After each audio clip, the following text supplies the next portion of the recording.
આ વર્ષે રવેડીનો રૂટ એ 500 મીટર વધારવામાં આવ્યો છે.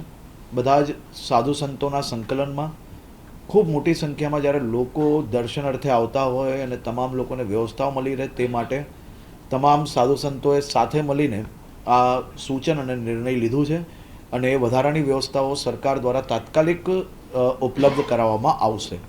સાથે સાથે દર વર્ષે 1600 જેટલા પોલીસ અધિકારીને જવાનો આ શિવરાત્રિના મેળાની વ્યવસ્થાઓમાં ત્યાં હોય છે. આ વર્ષે 2900થી વધારે પોલીસ બંદોબસ્ત ત્યાં કરવામાં આવશે.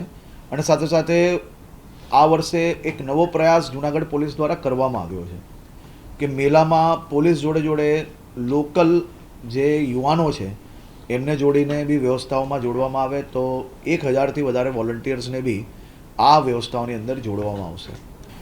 દરેક જગ્યા પર પાણીની વ્યવસ્થાઓ આ વર્ષે નવી કરવામાં આવશે.